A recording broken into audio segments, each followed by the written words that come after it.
গুৱাহাটী মহানগৰীৰ পানীখাইটিত গৃহৰক্ষী বাহিনীৰ প্ৰতিষ্ঠা দিৱস পালন অনুষ্ঠানত উপস্থিত থাকে মন্ত্ৰী ৰূপেশ গোৱালা। পেৰাডত অংশগ্ৰহণ কৰে গৃহৰক্ষী বাহিনীৰ জোৱানে। বিশেষ কৃতিত্ব দেখুওৱা গৃহৰক্ষী জোৱানৰ দলক পুৰস্কাৰ প্ৰদান কৰা হয়। মহিলা আৰক্ষী অস্ত্ৰ ব্যৱহাৰৰ এক কলাও প্ৰদৰ্শন কৰা হয় অনুষ্ঠানত।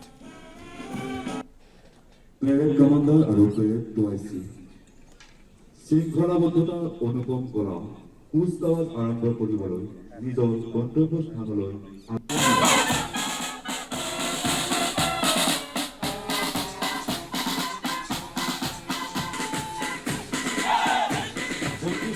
অসম আৰক্ষী বাহিনী নেতৃত্ব বহন কৰিছে প্ৰথম commander Bibhuti Deka. 6th platoon is from Civil Defense, led by Assistant Deputy Controller Junior Meena Sutia Kuor.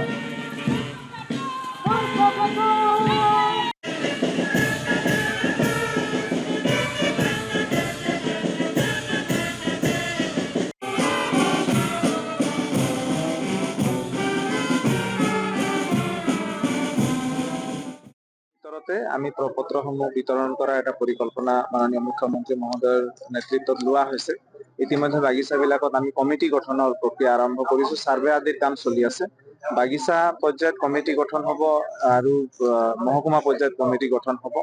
এই কমিটিসমূহে গোটেই বিষয়টো তদাৰক কৰিব আৰু আমাৰ প্ৰপত্ৰৰ কামো এই মাহৰ পৰা আৰম্ভ হ'ব। আমি চেষ্টা কৰি আছো বা মাননীয় মুখ্যমন্ত্ৰী মহোদয়ৰ এটা ইচ্ছা আছে যে আমি এটা লট যাতে ফেব্ৰুৱাৰী মাহৰ ভিতৰতে যিমান আমি ৰেডি কৰিব পাৰো, আমি এটা সংখ্যা যাতে আমি হাতত তুলি দিব পাৰো, তাৰ কাৰণে আমি আমাৰ কাম ইতিমধ্যে আৰম্ভ হৈছে। প্ৰধানমন্ত্ৰী মই ইমান ডাঙৰ মানুহ নহয়,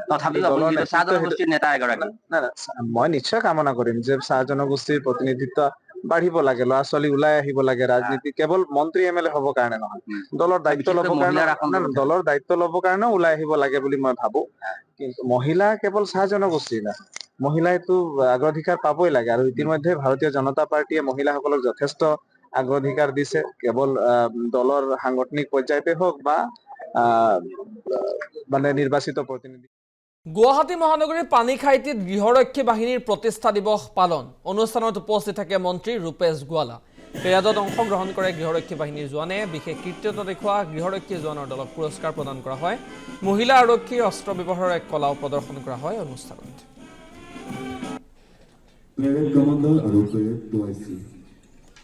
শৃংখলাবদ্ধতা অনুপম কৰা কুচকাৱাজ আৰম্ভ কৰিবলৈ নিজৰ গন্তব্যস্থানলৈ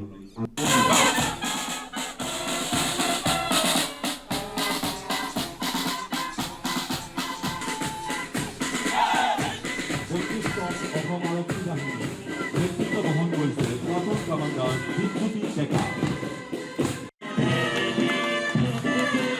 6th platoon is from Civil Defense, led by Assistant Deputy Controller Junior Meena Sutia Kuor.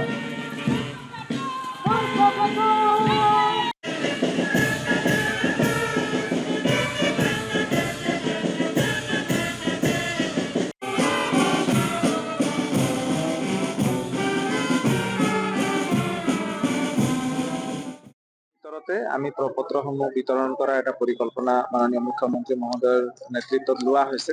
ইতিমধ্যে বাগিচাবিলাকত আমি কমিটি গঠনৰ প্ৰক্ৰিয়া আৰম্ভ কৰিছো। সাৰ্ভে আদিৰ কাম চলি আছে।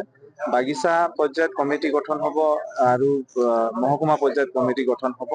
এই কমিটিসমূহে গোটেই বিষয়টো তদাৰক কৰিব আৰু আমাৰ প্ৰপত্ৰৰ কামো এই মাহৰ পৰা আৰম্ভ হ'ব। আমি চেষ্টা কৰি আছো বা মাননীয় মুখ্যমন্ত্ৰী মহোদয়ৰ এটা ইচ্ছা আছে যে আমি এটা লট যাতে ফেব্ৰুৱাৰী মাহৰ ভিতৰতে যিমান আমি ৰেডি কৰিব পাৰো, আমি এটা সংখ্যা যাতে আমি হাতত তুলি দিব পাৰো, তাৰ কাৰণে আমি আমাৰ কাম ইতিমধ্যে আৰম্ভ হৈছে। প্ৰধানমন্ত্ৰী মই ইমান ডাঙৰ মানুহ নহয়, মই নিশ্চয় কামনা কৰিম যে চাহ জনগোষ্ঠীৰ প্ৰতিনিধিত্ব বাঢ়িব লাগে, ল'ৰা ছোৱালী ওলাই আহিব লাগে। ৰাজনীতি কেৱল মন্ত্ৰী MLA হ'ব কাৰণে নহয়, দলৰ দায়িত্ব ল'ব কাৰণেও ওলাই আহিব লাগে বুলি মই ভাবো। কিন্তু মহিলা কেৱল চাহ জনগোষ্ঠীৰ নহয়, মহিলাইতো অগ্ৰাধিকাৰ পাবই লাগে। আৰু ইতিমধ্যে ভাৰতীয় জনতা পাৰ্টীয়ে মহিলাসকলক যথেষ্ট অগ্ৰাধিকাৰ দিছে, কেৱল দলৰ সাংগঠনিক পৰ্যায়তে হওক বা নিৰ্বাচিত প্ৰতিনিধি।